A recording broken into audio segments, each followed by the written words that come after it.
Est-ce que la prière est-elle importante pour un enfant de Dieu? Pourquoi devons-nous passer du temps à chercher ou à rechercher la face de Dieu alors qu'on peut simplement se reposer? Ça fait plusieurs années que j'ai passé à l'église et plusieurs années où j'ai observé les enfants de Dieu et j'ai remarqué que beaucoup prient mais ne savent pas exactement pourquoi est-ce qu'ils doivent prier. Alors, ce matin ou ce soir, cela dépend de l'heure à laquelle vous êtes en train de suivre cette émission, nous allons répondre à cette question. Bienvenue dans The Word qui signifie simplement la parole. La Bible dit que dans leur détresse, l'Éternel les secourut. Il leur envoya sa parole et sa parole les guérit. Je crois qu'il y a une parole pour te secourir. Peut-être que tu passes par des moments difficiles, par un danger, par des moments compliqués et Dieu est sur le point de te guérir. Alors pourquoi devons-nous prier ou pourquoi est-ce si important pour un enfant de Dieu de prier? Alors je vais donner 4 réponses, mais ce soir ou ce matin, nous allons nous baser sur 2 points qui sont les 2 points les plus importants qui vont expliquer vraiment pourquoi nous devons prier. Alors premièrement, nous prions parce que la prière produit des résultats et inverse les choses. Pourquoi? Parce que la Bible nous montre que quand les apôtres ont prié, il y a des résultats qui se sont produits. Quand Jésus a prié, il y a des résultats qui se sont faits. La Bible nous montre aussi même que quand Élie a prié, il y a quelque chose qui s'est passé dans le surnaturel et dans le naturel. Et inverser les résultats, la prière a la capacité d'annuler certaines ordonnances et certaines lois établies. La prière a la capacité d'inverser des choses. C'est ça qui rend la prière essentielle et vitale pour un enfant de Dieu. La deuxième des choses, parce que la prière est une communication entre nous et Dieu. Et souvent, l'ennemi aime attaquer notre communication avec Dieu et nous empêcher de parler avec Dieu. On ne peut pas être amoureux d'une personne ou aimer une personne sans pour autant communiquer avec cette personne. Le degré d'amour ou un des signes, je peux dire, de la manifestation de l'amour entre un homme et une femme ou entre un parent et ses enfants, c'est aussi à la dimension de la communication qu'il y a entre les deux. Plus vous communiquez, plus il y a un attachement qui se crée entre vous. Et plus vous communiquez, plus vous vous connaissez et vous savez comment marcher ensemble. Alors pour marcher avec Dieu, on a besoin de communiquer avec lui. Et l'ennemi sait que si tu commences à communiquer avec Dieu, c'est que tu auras beaucoup d'avantages parce que tu auras beaucoup d'informations. Quand tu vas communiquer avec Dieu, tu peux recevoir beaucoup de choses et ces choses vont empêcher le plan du diable de se manifester dans ta vie. Et il fera le tout pour couper ta relation avec Dieu afin que vous ne puissiez pas communiquer. La troisième des choses, pourquoi nous devons prier? Nous devons prier parce que Jésus, qui est notre modèle, a prié. Ça, c'est très important. Avant, je ne savais pas que Jésus priait autant jusqu'au jour où je suis allé lire dans le livre de Luc. Dans le livre de Luc, c'est l'un des livres les plus riches qui parle de la vie de prière de Jésus. Jésus était un homme comme nous sur la terre et il a prié. Et ce qui m'étonnait, c'est que Jésus, qui était Dieu, 100% Dieu et 100% homme, a prié comme jamais un homme a prié sur la terre. Et ce soir, par la grâce de Dieu, nous allons voir à quoi ressemblait la vie de Jésus et nous allons donner les détails de ce qui a marqué la vie de prière de Jésus. Et la dernière des choses sur pourquoi nous devons prier, c'est parce que nos pères ont prié. La Bible montre que les apôtres étaient des hommes de prière. La Bible montre que David a prié. La Bible nous montre que des gens comme Élie, ces gens ont prié aussi. Et ce soir, ou ce matin, ça dépend de l'heure à laquelle vous suivez, nous allons essayer de décortiquer un tout petit peu sur la prière. Alors nous allons nous focaliser plus sur le point 3, qui est la vie de prière de Jésus-Christ. Alors pourquoi la vie de prière de Jésus-Christ? Parce que Jésus est notre modèle. Jésus est celui à qui nous devons ressembler à Jésus-Christ. C'est-à-dire, Jésus est le modèle parfait où nous devons tirer, où nous devons, comment je peux expliquer? Nous devons le ressembler totalement. Et la Bible dit ceci, quand nous lisons dans Luc, le chapitre 3, le verset 21. La Bible dit, tout le peuple se faisait baptiser, Jésus fut aussi baptisé, et pendant qu'il priait, le ciel s'ouvrit. Alors la première des choses que j'aimerais que tu puisses retenir ce soir, c'est que tout le monde se faisait baptiser. La Bible montre que le peuple se faisait baptiser, mais sur aucun d'eux, le ciel ne s'est ouvert. Sur aucun d'eux, il y a eu une manifestation quelconque. Mais la Bible montre ceci, que Jésus sur lui, le ciel s'est ouvert. Pour beaucoup de gens, le ciel s'est ouvert simplement parce qu'on l'a mis dans l'eau. Pour beaucoup de gens, le ciel s'est ouvert simplement parce qu'on a baptisé Jésus. Mais quand on regarde minutieusement le passage de Luc 3, 21, on se rend compte que le ciel s'est ouvert parce que Jésus priait. La Bible dit, Jésus fut aussi baptisé et pendant qu'il priait, le ciel s'ouvrit. Le ciel s'est ouvert quand? Pendant que Jésus était en train de prier. Je ne sais pas si ton ciel est fermé là où tu te trouves, mais j'aimerais te dire que la prière a la capacité d'ouvrir le ciel. Et le maître de la prière qui est Jésus, notre modèle, nous montre que la prière a la capacité de déclencher un mouvement et d'ouvrir le ciel. La Bible montre que quand le ciel s'ouvre, il y a un mouvement angélique qui se passe. La Bible dit, un jour, Jacob était dans un lieu et il a vu le ciel s'ouvrir, les anges en train de monter et de descendre. Je déclare au nom de Jésus que partout où tu te trouves à cause de ta prière ce matin, à cause de ta prière peut-être ce soir ou cet après-midi, ça dépend de l'heure à laquelle tu nous suis, que le ciel s'ouvre sur toi et qu'il y ait un mouvement angélique. Parce que Christ, qui est notre modèle, nous a montré que la prière a une forte capacité et une capacité d'ouvrir le ciel. Et je déclare que le ciel soit ouvert sur toi à cause de ta prière, parce que tu te lèves maintenant pour être un homme et une femme de prière. Ça, c'est la première dimension que tu dois comprendre de l'impact de la prière dans la vie d'un enfant de Dieu. C'est parce que Christ a prié. Alors, la deuxième des choses qui nous montre la vie de prière dans la vie de Jésus, la Bible dit ceci, la deuxième des choses que tu dois savoir, c'est que la prière de Jésus lui a donné la vitesse et non le retard. J'aimerais expliquer cela. Souvent, quand nous prions, on pense qu'on perd du temps. Quand on passe du temps dans la prière, on pense qu'on est en train de... Peut-être qu'on devait investir ce temps-là pour autre chose. La Bible dit ceci dans Matthieu, le chapitre 14, du verset 22 à 27. Je vais paraphraser. La Bible dit qu'un jour, Jésus était quelque part avec ses disciples. À un moment, il renvoya ses disciples. Il a demandé à ses disciples de partir. Et au moment où il demande à ses disciples de partir, la Bible montre que Jésus s'est retiré pour prier.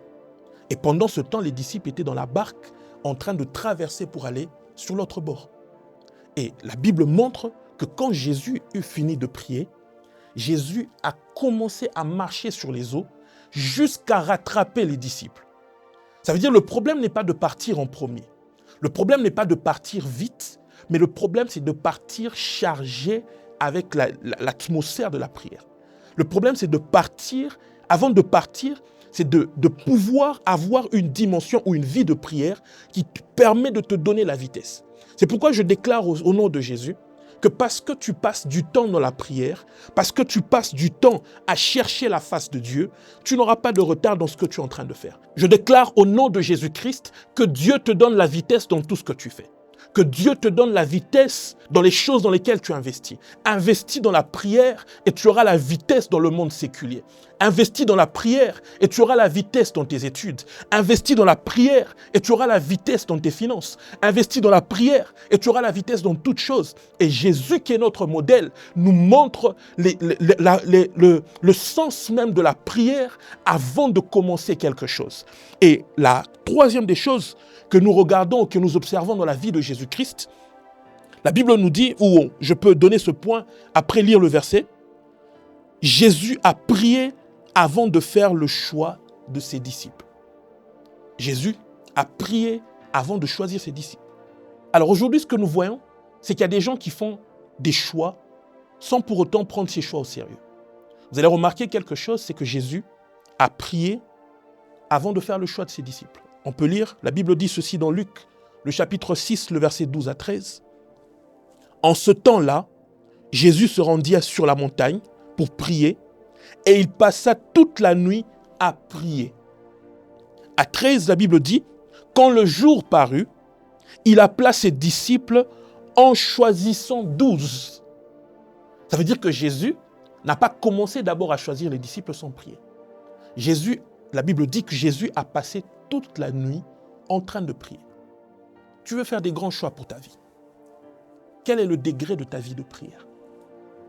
Il y a des gens qui font des choix peut-être pour se marier, mais en négligeant la prière. On voit que le Maître qui était Dieu et qui était 100% homme, Jésus-Christ, a passé toute la nuit avant de choisir 12 disciples. Pour te marier, pour tes études, pour ton travail, pour la ville où tu dois habiter. Combien de temps passes-tu à prier? Alors, en regardant ce texte, nous remarquons qu'il est essentiel de prier avant de prendre des grandes décisions de notre vie. Il est essentiel, avant de prendre des décisions, avant que ces décisions puissent être irréversibles pour nous. Aujourd'hui, nous voyons des gens prendre leur vie à la légère. Nous voyons des gens faire des choix et prendre des choix ou faire des choix sans prier. J'aimerais te dire, à chaque fois que tu feras des choix sans prier, tu auras toujours des pleurs. À chaque fois que tu feras des choix sans prier, ce sera toujours des larmes. Parce que Dieu ne va pas s'aligner la prière nous donne la capacité de nous aligner à la volonté de Dieu. Et celui qui prie s'aligne à la volonté de Dieu et accomplit le plan divin comme il le faut. Mais quand tu ne pries pas, tu n'accomplis pas le plan divin. C'est pourquoi beaucoup pleurent au lieu de se réjouir. Et certains, leurs choix sont influencés par l'ennemi. Parce que dans la dimension des choix, nos choix soient influencés par Dieu, par l'ennemi qui est le diable, ou les démons, ou par des amis, par notre entourage, des fois aussi par le lieu où nous habitons, c'est-à-dire le pays dans lequel nous nous trouvons. Alors j'aimerais dire à quelqu'un, aujourd'hui, décide de prier avant de prendre les grandes décisions de ta vie. Décide de prier avant de choisir l'école où tu dois étudier. Décide de prier avant de choisir le quartier ou le lieu où tu dois habiter. Le pays dans lequel tu dois t'installer. Décide de prier avant de choisir ton conjoint ou ta conjointe. Décide de prier avant de pouvoir faire des enfants. Peut-être que Dieu ne veut pas que tu fasses des enfants la première année. Peut-être que Dieu aimerait que tu puisses travailler. Après, tu feras des enfants. Décide de prier avant de faire les grands choix de ta vie. Alors, la quatrième des choses que nous observons ou que nous regardons quand nous voyons la vie de Jésus-Christ, c'est que Jésus a prié après avoir fait un miracle. Beaucoup de gens prient pour les miracles et au moment où le miracle arrive, les gens oublient Dieu. Certains partent sans prier. La Bible dit ceci dans Luc, le chapitre 5, le verset 15 à 16.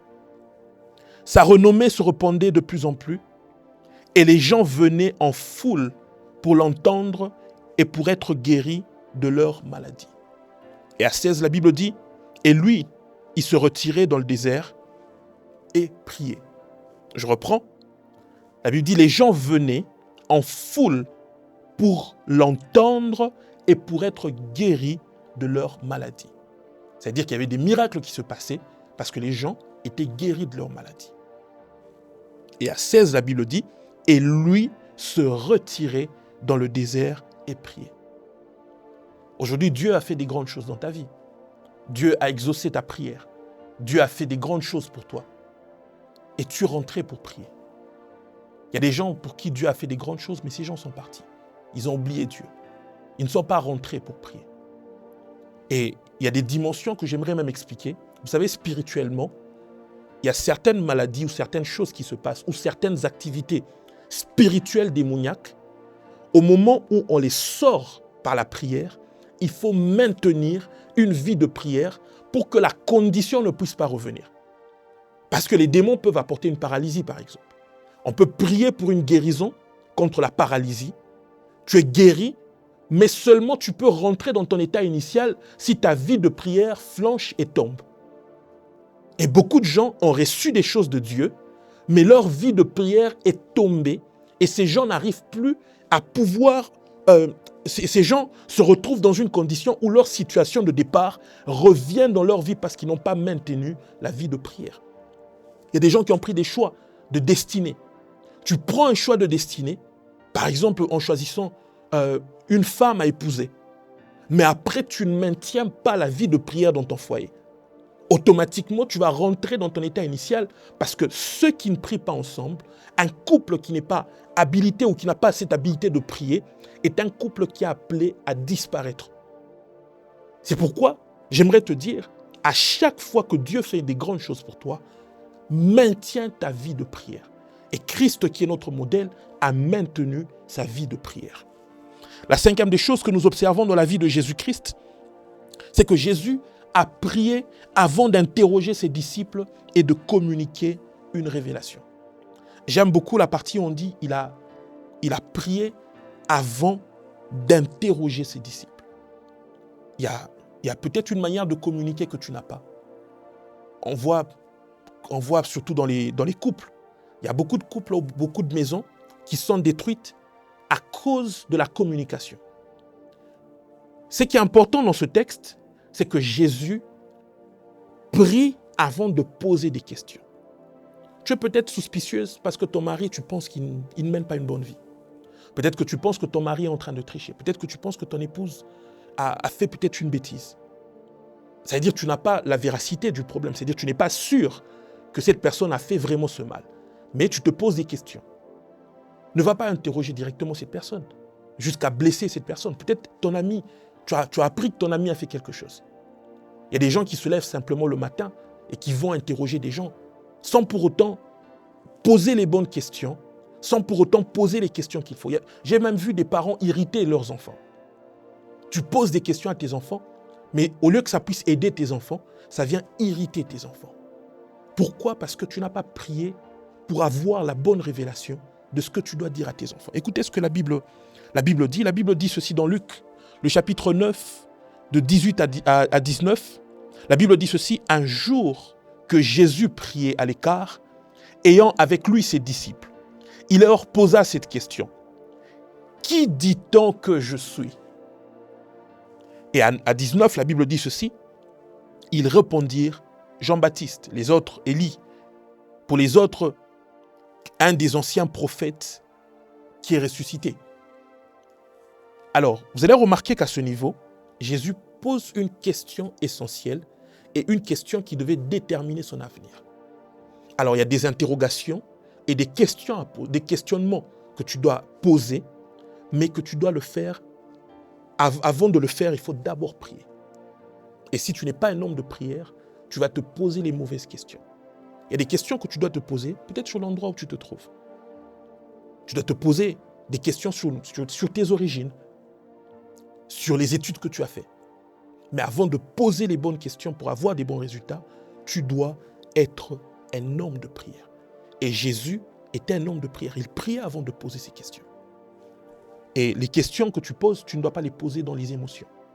Alors, je vais aller rapidement. La sixième des choses que nous devons comprendre quand on observe la vie de Jésus, c'est que Jésus a prié à la transfiguration. Lisons Luc, le chapitre 9, le verset 28 à 29. La Bible dit ceci: environ 8 jours après qu'il eut dit ces paroles, Jésus prit avec lui Pierre, Jean et Jacques.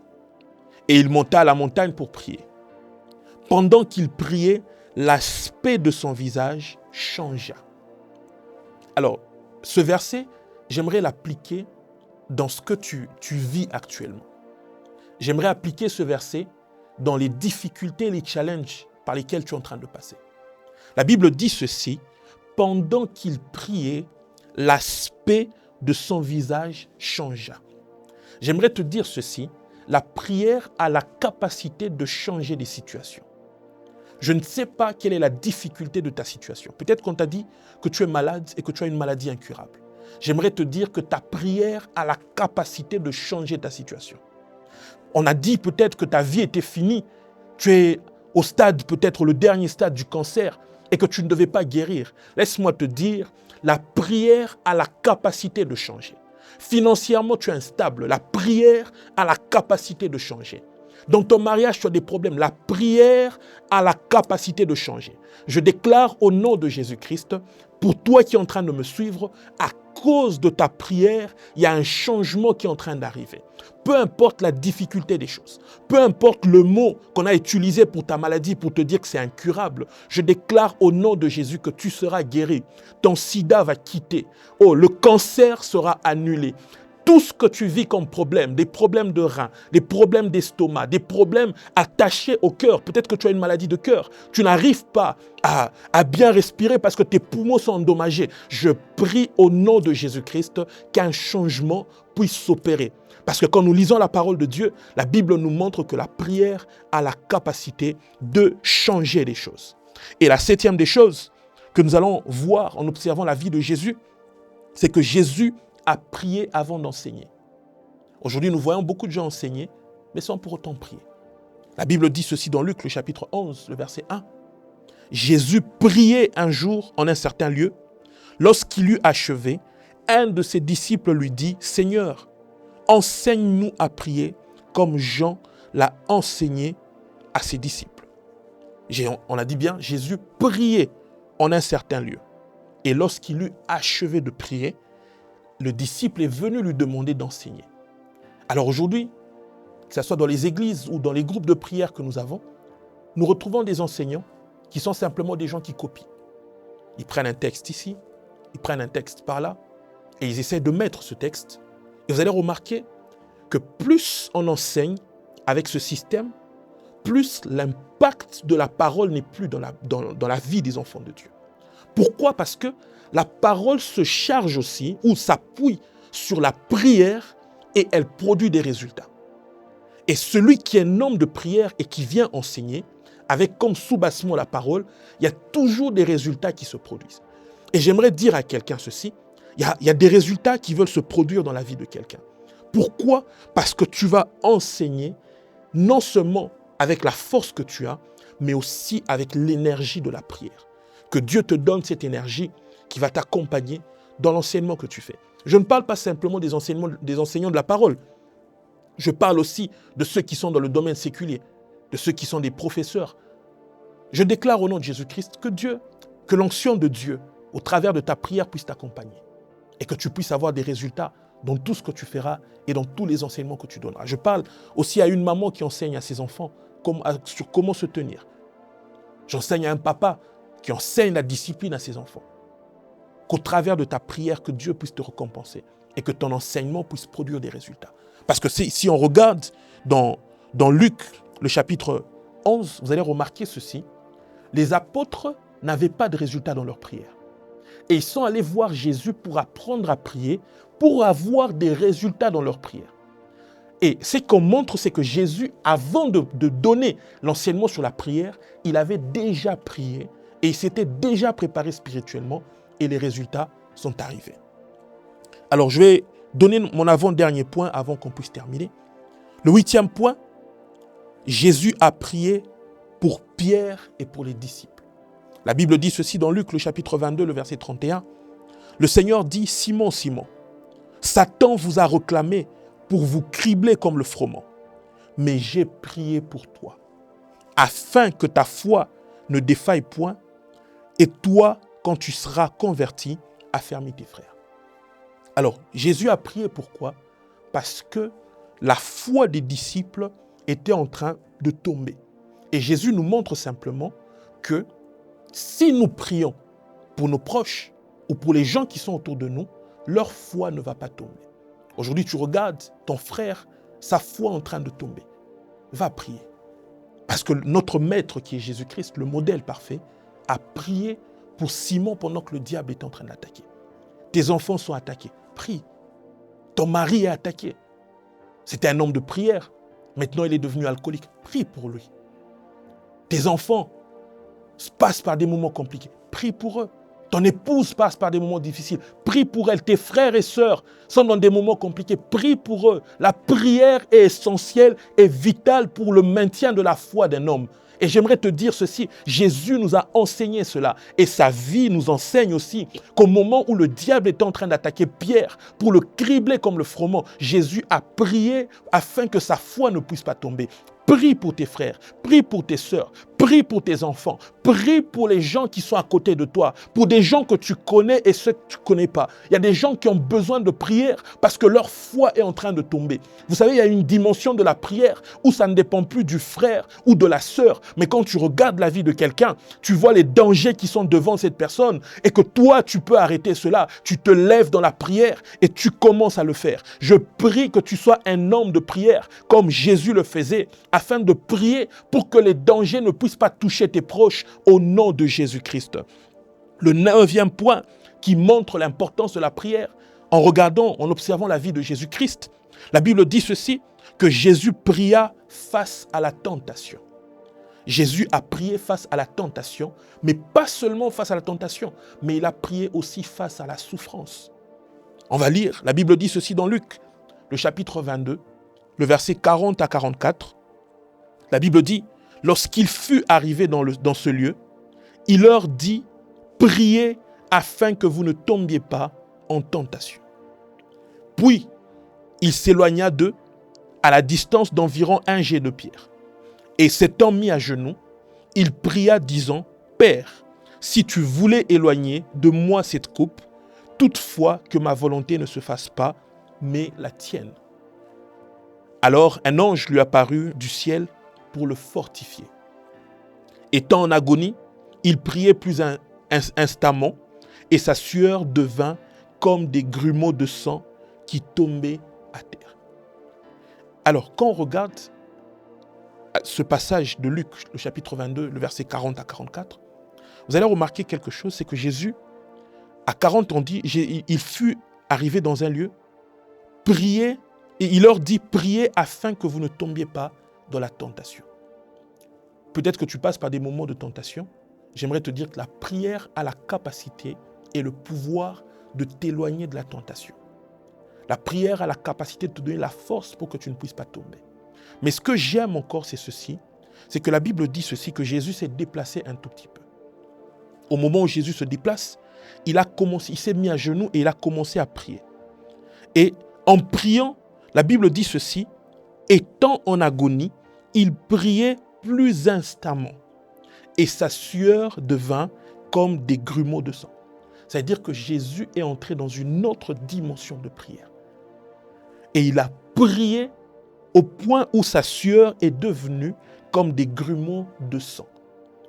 Écoute mon frère, ma sœur, Jésus qui était Dieu a prié comme jamais. Jésus qui était Dieu a donné toute sa vie à la prière. Que dire de toi et moi? Nous sommes simplement des hommes mortels. Écoute, prends ta vie de prière au sérieux. Change ta manière de prier. Ne te lamente pas. La Bible montre que pendant qu'il était tenté, dans la tentation, il dit aux disciples, il faut prier pour ne pas tomber. Et la Bible montre la persistance qu'il avait dans sa vie de prière. Et quand vous lisez dans Luc, le chapitre 23, du verset 34 à 46, la Bible nous montre que Jésus a prié aussi pendant qu'il était en train de souffrir. Quand vous lisez ce passage, on parle de Jésus à la croix. Dans la souffrance qu'il avait, dans la douleur qu'il avait, Jésus priait. Aujourd'hui, ce qu'on voit, c'est que des gens passent par des moments difficiles, mais les gens sont en train de se plaindre. Tu cries partout ton problème.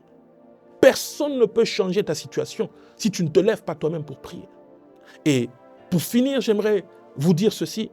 Parmi les choses qui ont caractérisé la vie de Jésus-Christ, c'est que Jésus priait la plupart du temps seul. Apprends à prier seul. Ne cherche pas toujours à prier en groupe. N'attends pas toujours à ce que les gens puissent te rejoindre dans ta vie de prière. Il y a des moments où tu dois te lever à 4 heures du matin pour prier. Il y a des moments où tu dois te réveiller à 6 heures pour prier. Il y a des moments où tu regardes ta situation. Ton ami ne peut pas regarder ta situation avec la même intensité que tu as. L'urgence que tu as de vouloir prier n'est pas la même urgence que ton ami ou ton frère. C'est pourquoi j'aimerais te dire, sois un homme de prière. Je déclare sur ta vie, ce soir ou ce matin, au nom de Jésus-Christ, que Dieu te donne une vie de prière comme Jésus-Christ. Quand on regarde dans Luc, vous allez remarquer que la vie de Jésus était une vie qui était caractérisée par la prière. Je déclare au nom de Jésus-Christ que ta vie soit une vie de prière. Je prie pour toi au nom de Jésus-Christ que tu changes et que tu sois une femme et un homme de prière au nom de Jésus-Christ. Prie avant de prendre les grands choix de ta destinée. Prie avant de prendre les grands choix de ta vie. Prie quand tu te retrouves dans la souffrance. Prie quand Dieu exauce un miracle pour toi.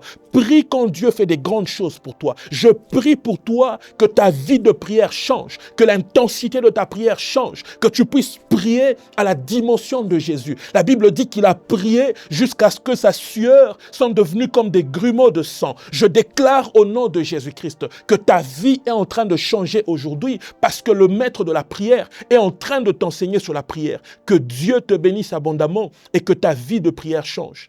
Merci beaucoup.